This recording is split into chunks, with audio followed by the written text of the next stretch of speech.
Hello students, I hope you are completely safe and doing your best. Students, I have uploaded one video about English grammar introduction and this is my second video. If you haven't watched my first video, I suggest you to watch it first. In my previous video, I have introduced about language, grammar and English language grammar. So go ahead and start the next topic. So, next topic is parts of English grammar यानी अंग्रेजी व्याकरण के भाग। Students, जैसे कि मैंने आपको बताया है कि हमारे विचारों को एक दूसरे के साथ आदान प्रदान का जो माध्यम होता है वो भाषा होती है। अगर आपने मेरी पहली वीडियो को नहीं देखा है तो मैं आपको सजेस्ट करूँगी आप पहले उसे देखें, तब आपको ये वीडियो अच्छे से समझ आएगी। भाषा हमारे विचारों को दूसरों तक पहुंचाती है और दूसरों के विचारों को हम तक लाती है। और किसी भी भाषा को, अगर हम किसी भी भाषा का अध्ययन करने जाते हैं तो सबसे पहले हम उसके ग्रामर के पास जाते हैं, क्योंकि वो ग्रामर ही उस भाषा को सीखने का तरीका हमें बताएगा। मान लिया अगर आपको इंग्लिश पढ़ना है तो आप इंग्लिश पढ़ने के लिए कहाँ जाएंगे? इंग्लिश के टीचर के पास जाएंगे। वो टीचर ही आपको इंग्लिश को पढ़ना सिखाएगा। ऐसे ही ग्रामर क्या है? रूल्स और रेगुलेशंस बताता है किसी भाषा को सीखने के लिए कि उस भाषा के लेटर्स कैसे बनते हैं, उनका उच्चारण कैसे होता है, उनको मिलाकर वर्ड्स कैसे बनते हैं, वर्ड्स से सेंटेंस कैसे बनते हैं। ये सारी नॉलेज ग्रामर के अंदर हमें मिलती है। किसी लैंग्वेज से रिलेटेड अगर हमें नॉलेज लेनी है तो हमें उस लैंग्वेज के ग्रामर के अंदर जाना होगा। तो यहाँ पर हम बात कर रहे हैं इंग्लिश लैंग्वेज के ग्रामर की। तो इंग्लिश लैंग्वेज के ग्रामर को, पूरे ग्रामर को मैं यहाँ पर बहुत शॉर्ट में आपको बताने जा रही हूँ, फिर इनको हम बहुत थ्रोली पूरे साल पढ़ेंगे। इंग्लिश लैंग्वेज के ग्रामर को हमने 5 भागों में डिवाइड किया है। पूरी इंग्लिश ग्रामर को हमने 5 हिस्सों में यहाँ पर बांट दिया है, जिसमें हम पूरी इंग्लिश ग्रामर के बारे में नॉलेज प्राप्त करेंगे। तो सबसे पहला पार्ट क्या है? ऑर्थोग्राफी, जिसको हम हिंदी में बोलते हैं वर्ण या अक्षर विन्यास वर्तनी। यानी कि विन्यास क्या होता है? कॉन्फ़िगरेशन होता है। वर्तनी क्या होती है? स्पेलिंग होती है। स्टूडेंट्स, ये जो पार्ट है इंग्लिश ग्रामर का, देखिए सबसे पहले जब आप स्कूल जाएंगे आपको इंग्लिश में सबसे पहले क्या सिखाया जाएगा? अल्फ़ाबेट सिखाए जाएंगे, लेटर्स बनाने सिखाए जाएंगे। तो ये नॉलेज हमें कहाँ मिलती है? ऑर्थोग्राफी के अंदर। उसके बाद आपको ये बताया जाएगा कि इंग्लिश में ए के बाद बी आता है, बी के बाद सी आता है, सी के बाद डी आता है, डी के बाद ई आता है। ये नॉलेज भी हमें कहाँ मिलती है? ऑर्थोग्राफी में। यानी कि इनके क्रम के बारे में भी नॉलेज हमें ऑर्थोग्राफी में मिलती है। उसके बाद हमें ये बताया जाएगा कि इंग्लिश लैंग्वेज में 26 लेटर्स होते हैं। ये भी नॉलेज हमें इसके अंदर मिलेगी। उसके बाद ये बताया जाएगा कि इंग्लिश लैंग्वेज के लेटर को हमने 2 पार्ट में डिवाइड किया है। ये भी इसके अंदर पता चलेगा। फिर ये हमें क्या बताएगा कि उनमें से जो 5 लेटर्स है वो वोवल्स है और जो बचे हुए 21 लेटर्स है वे कॉन्सोनेंट है। ये सारी नॉलेज हमें कहाँ मिलेगी? हमें ऑर्थोग्राफी के अंदर सीखने को मिलेगी। अब उन लेटर्स को मिलाकर, जो भी लेटर्स हमने लिए हैं 26, उनको मिलाकर हम, मान लिया हमें ए, बी और टी लेटर दे दिया और कहा इनको मिलाकर हम एक शुद्ध वर्ड बनाए। वो कैसे बनेगा? बी, यानी कि इनको सही क्रम में रखना एक वर्ड बनाने के लिए। BAT बैट, ये भी सारी नॉलेज हमें कहाँ मिलेगी? ये भी हमें ऑर्थोग्राफी के अंदर मिलेगी। यानी कि हम कोई वर्ड की स्पेलिंग भी ऑर्थोग्राफी के अंदर ही सीख जाते हैं। और अक्षरों को सही क्रम में रखकर एक वर्ड बनाने के लिए जो क्रम उनका होना चाहिए उसमें रखकर हम ऑर्थोग्राफी के अंदर ही शब्द को बनाना सीख जाते हैं। ध्यान से सुनेंगे, ऑर्थोग्राफी के अंदर ही हम एक शब्द को बनाना सीख जाते हैं कि कैसे एक शब्द हम बना सकते हैं लेटर्स को मिलाकर। सारी जानकारी आपको यहाँ से लेटर्स से रिलेटेड मिल गई कि लेटर्स का रोल कहाँ तक रहता है? शब्द की क्रिएशन तक रहता है कि एक शब्द का बनता है जहाँ तक, वहाँ तक लेटर्स का रोल रहता है, क्योंकि शब्द को कौन बनाते हैं? लेटर्स ही बनाते हैं। चलते हैं अगले टॉपिक की ओर, जो है इटिमोलॉजी। स्टूडेंट्स, इटिमोलॉजी को हम हिंदी में शब्द विन्यास बोलते हैं। देखिए, शब्द विन्यास यानी कि देखिए, सबसे पहले कॉन्फ़िगरेशन मीनिंग होता है विन्यास का। शब्द विन्यास यानी कि शब्दों की रचना के बारे में यहाँ पे आपको नॉलेज मिलेगी। ऊपर आपने क्या पढ़ा, यहाँ तक आपने पढ़ लिया था कि लेटर्स ने अपना रोल अदा कर दिया था एक शब्द को बनाने तक। शब्द बन गया, अब हम आगे आ गए, अब हमें शब्द मिल गए। वहाँ पे हमें क्या मिले थे, लेटर्स मिले थे। अब यहाँ पे हमें बहुत सारे वर्ड्स दे दिए उसने बना बना के, किसने, ऑर्थोग्राफी ने। ऑर्थोग्राफी से बहुत सारे यहाँ पर शब्द आ गए। अब इन शब्दों के बारे में, वहाँ पे लेटर्स के बारे में सबसे छोटी यूनिट की नॉलेज हुई थी हमें, उसने अपना काम कर दिया था। आगे क्या, उसने वर्ड्स बना के रख दिए थे। अब उन वर्ड्स को यहाँ ले आए वहाँ से कि भाई अब इन वर्ड्स का अभी तो कुछ करो, लेटर्स का तो हमने कर लिया, अब इन वर्ड्स का क्या करना है। वर्ड्स को सबसे पहले कि क्या करो, इनके अलग अलग हिस्से बना दो, भाई इनके काम के अनुसार इनको डिवाइड कर दो। जैसे कि मान लिया बहुत सारे यहाँ पर आपको फाइल्स दे दी कि ये फाइल्स जो है बहुत सारी आपकी टेबल पे रख दी, इन फाइल्स को रख दो। तो वे क्या करेंगे कि भाई जो इंग्लिश से रिलेटेड फाइल है वे सारी एक तरफ कर दो, जो हिंदी से रिलेटेड फाइल है वे एक तरफ कर दो, जो इस सब्जेक्ट से रिलेटेड है उन सब फाइल को अलग अलग कर दो। तो ये तो होता है उनकी टाइप्स बताना कि इस टाइप की है, इस टाइप की है। फिर क्या हो जाएगा, उनका ओरिजिन, कि ये कहाँ से आए, ये वर्ड आए कहाँ से, ये आपको बताएगा इटिमोलॉजी। ये भी इटिमोलॉजी बताएगा। और उन वर्ड की संरचना कैसे हुई है, कैसे बने हैं, क्या क्या उनमें लगा है, ये भी हमें कौन बताएगा, इटिमोलॉजी बताएगा। देखो यहाँ पर मैं आपको एक एग्जांपल देती हूँ, उससे आपको अच्छे से समझ आ जाएगा। मान लीजिए यहाँ पर आपको मैंने एक वर्ड दे दिया, जैसे कि आप ग्रामर का अध्ययन कर रहे हैं, ग्रामर ही वर्ड ले लेते हैं, ग्रामर। देखिए, ग्रामर वर्ड बनाया किसने, हमने ये ऑर्थोग्राफी के अंदर बनाना सीख लिया था। लेटर्स को क्रम में रख के उसको हमने बनाना सीख लिया था। अब हम आ गए इसको लेकर इटिमोलॉजी के पास कि भैया अभी इसका जो आगे का काम होना है वो इटिमोलॉजी करेगा। इटिमोलॉजी ने आके तुम्हें बताया कि ये वर्ड जो है इसका ओरिजिन जो है वो क्या है, ग्रीक से है। यानी कि ये वर्ड जो है ग्रामर, ये ग्रीक से आया है। ये हमें किसने बताया, इटिमोलॉजी ने। इसकी ओरिजिन के बारे में, इसकी उत्पत्ति के बारे में हमें इटिमोलॉजी ने बताया। फिर इटिमोलॉजी ही ये बताएगा कि इस वर्ड का उस ग्रीक भाषा में अर्थ क्या था। उस ग्रीक भाषा में इसका अर्थ था art of letters, art of letters. ये इसका मीनिंग था ग्रीक भाषा में। अब हमारी भाषा में क्या मीनिंग है, ग्रामर का मीनिंग क्या है, इसका मीनिंग है व्याकरण। किसी भी भाषा के शुद्ध ज्ञान को देने वाला साधन व्याकरण। ये इटिमोलॉजी के अंदर हमने सीख लिया, ग्रामर से रिलेटेड सारी वो। अब मान लीजिए यहाँ पर हमें एक वर्ड दे दिया कवर। इस कवर के बारे में आपको कहने लगे, एक वर्ड आपको दे दिया अन, कहने लगे अब इस अन को इसमें ऐड करो। ये दो वर्ड ऐड हो गए। अन का मीनिंग होता है विदाउट, बिना, और कवर का मीनिंग होता है ढका हुआ, ढका। तो जब हम अन और कवर को मिला देंगे तो एक नया वर्ड बन गया। क्या वर्ड बना, अनकवर। इसका मीनिंग था ढका हुआ, इसका मीनिंग हो गया बिना ढका या खुला हुआ। तो इस अनकवर्ड वर्ड की जो संरचना हुई है, अनकवर, वो किससे हुई, दो वर्ड से हुई, अन से और कवर से। इस तरह से इसकी संरचना हमने की है, यानी कि स्ट्रक्चर। किसी वर्ड के स्ट्रक्चर के बारे में भी नॉलेज हमें कौन देगा, इटिमोलॉजी देगा। और ये भी बताएगा कि इनमें से दो वर्ड जो आए हैं, पहले का क्या मीनिंग था, दूसरे का क्या मीनिंग था। जैसे आप हिंदी में पढ़ते, एक यौगिक शब्द होता है, एक योगरूढ़ होता है, एक रूढ़ होता है। तो ये एक यौगिक शब्द है, जो क्या है कि भाई पहले क्या था, ये अन था, ये कवर था, ये बिना मतलब बिना था, ये ढका था, और मिलाकर बन गया बिना ढका, यानी कि ये एक नया वर्ड बन गया। तो ये स्ट्रक्चर भी हमें कौन बताएगा, इटिमोलॉजी।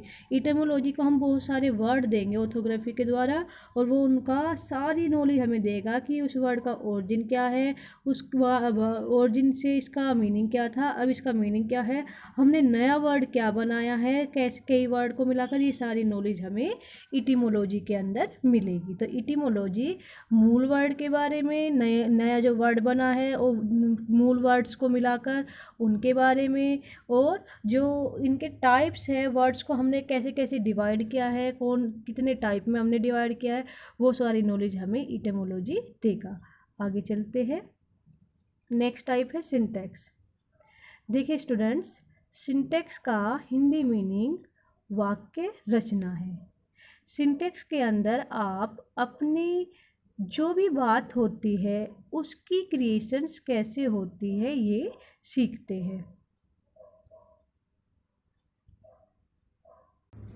बात यानी कि मैंने आपको बताया है कि जो भी हम अपने विचारों को पहुंचाते हैं जिस माध्यम से, वो ही हमारी बात या भाषा के अंदर जिस भी तरीके से हम अपनी बात को पहुंचा रहे हैं, वर्ड्स से, लेटर से, या एक सेंटेंस में, सेंटेंस को ही हम बात कहते हैं।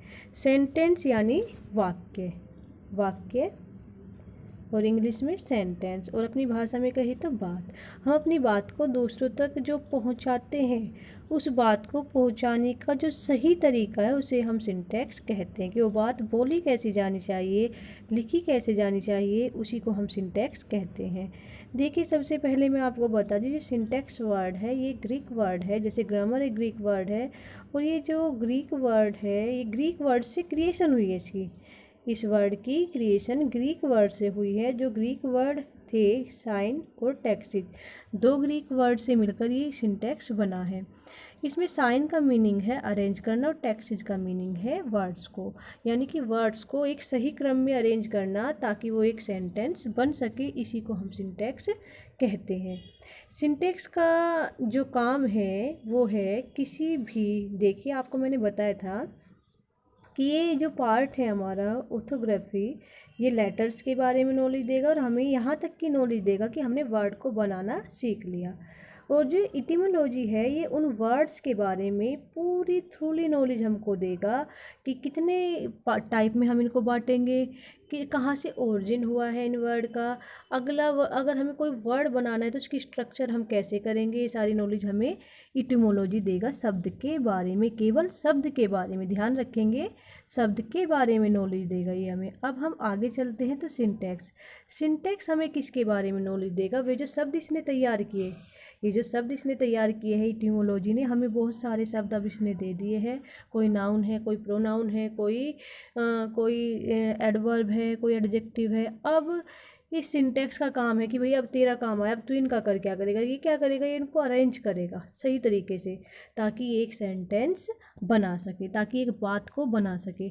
अब जैसे मान लिया मुझे कहना है कि मुझे 1 गिलास पानी चाहिए, तो मैं इस सेंटेंस को बनाया, मैंने कैसे बनाया, बहुत सारे वर्ड से अगर मैं कहने लगती पानी, ग्लास, चाहिए, एक, मुझे, तो ये क्या है, ये अलग अलग वर्ड थे लेकिन ये सही तरीके से अरेंज नहीं हुए थे। वो काम कौन करेगा अरेंज करने का?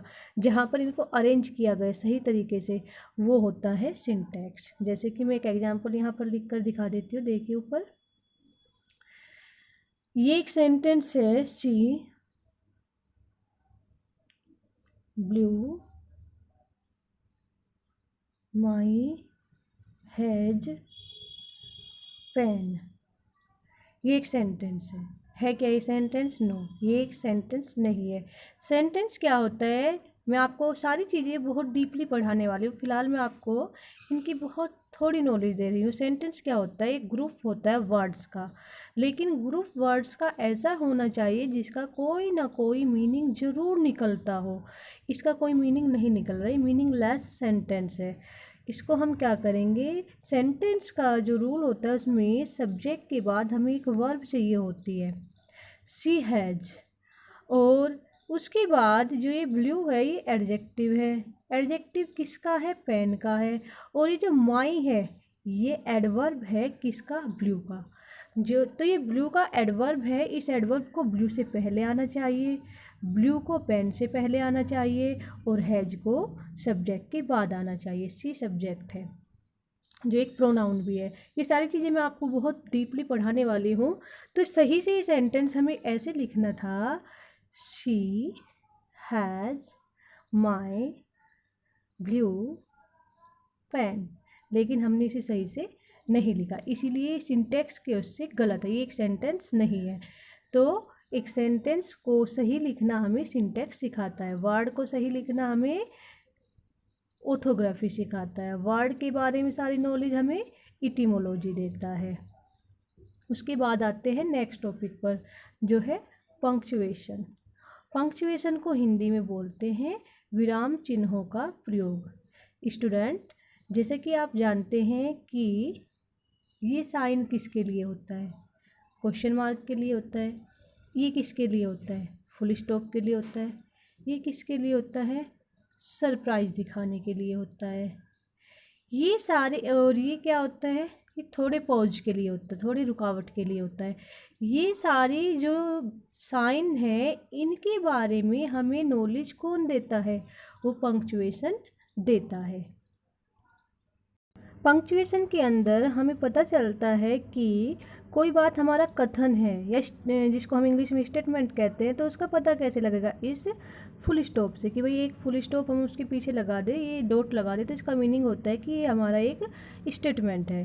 अगर हमें ये बताना हो कि हमारा क्वेश्चन है, किसी भी बात को हम क्वेश्चन किससे दिखा सकते हैं? इस मार्क से। तो और किसी भी बात को हम सरप्राइज कैसे दिखा सकते? इस मार्क से। किसी भी बात को हम अपूर्ण विराम कैसे दिखा सकते हैं? इससे। किसी भी बात को हम अर्ध विराम किससे दिखा सकते हैं? इससे। अल्प विराम किससे दिखा सकते हैं? इससे।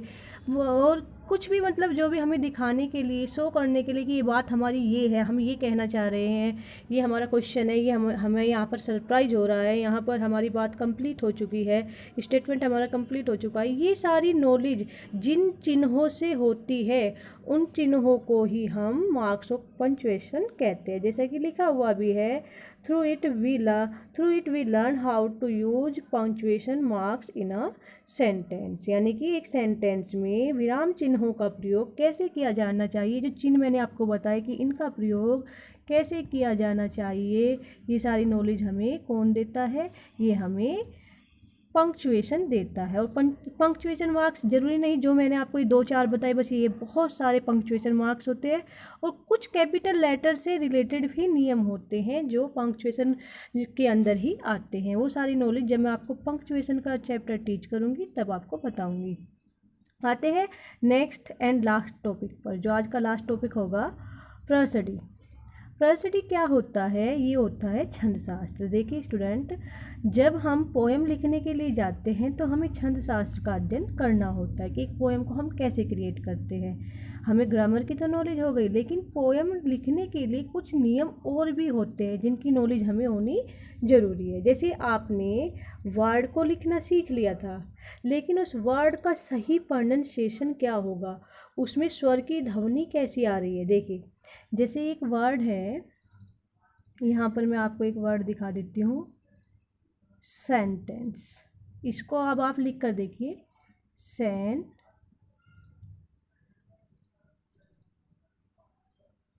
सेंटेंस, ये हमने लिख लिया सेंटेंस। तो इसमें देखिए मात्रा कितनी है? 1 2 मात्राएं हैं। देखने में अगर हम वोवल देखें कितने हैं? 1 2 3, 3 जगह ई आया, 3 ई आए हैं, यानी कि 3 वोवल इसके अंदर है। लेकिन जब हम उच्चारण की दृष्टि से वोवल को काउंट करें, उसे हम बोलते हैं सिलेबल। उच्चारण में जो वोवल बोले जाते हैं उनको हम सिलेबल कहते हैं। लिखने में जो होते हैं वे वोवल जो होते हैं उनको हम वोवल में ही काउंट करते हैं, लेकिन उच्चारण में जो सिलेबल हमारे वोवल काउंट हो रहे हैं उनको हम सिलेबल बोलते हैं। आपको पता है कि इंग्लिश में जो हमारी मात्राएं हैं या जिनको हम वोवल में बोलते हैं वो कितने हैं? 5 है। ए ई आई ओ यू, ये 5 है।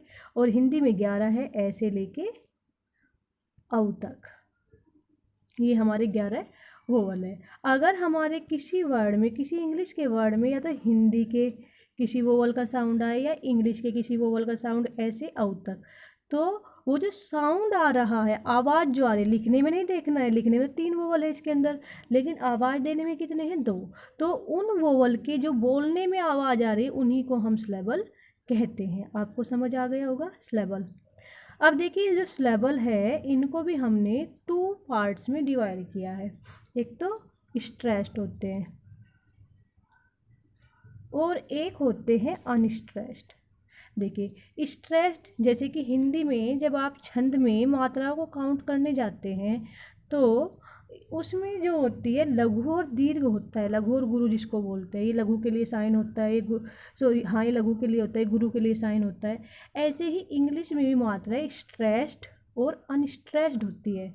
स्ट्रेस्ड मात्राएं तो होती है छोटी मात्राएं जिनको हम जल्दी बोल देते हैं थोड़ी सी उसमें, और अनस्ट्रेस्ड होती है वे जो जिनको हम जल्दी बोलते हैं, और जो हम ज़्यादा देर तक बोलते खींच के बोलते हैं उनको हम स्ट्रेस्ड मात्राएं बोलते हैं, स्ट्रेस साउंड बोलते हैं, स्ट्रेस लेवल बोलते हैं। स्ट्रेस्ड यानी कि इनको हम खींच के बोलेंगे, और अनस्ट्रेस्ड को हम जल्दी से बोल देंगे, उनमें कोई खिंचावट ऐसी नहीं है तो उनको हम अनस्ट्रेस्ड बोलते हैं।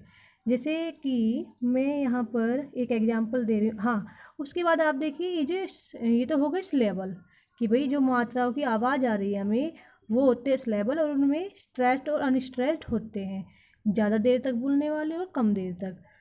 अब जब हम किसी पोयम में मात्राएं काउंट करने चले स्ट्रेस्ड और अनस्ट्रेस्ड साउंड के अकॉर्डिंग, उनका जो क्रम बना स्ट्रेस्ड अनस्ट्रेस्ड, या मान लीजिए ऐसे हम उनको हिंदी के उससे ही दिखाते हैं, stressed unstressed, stressed unstressed, stressed unstressed.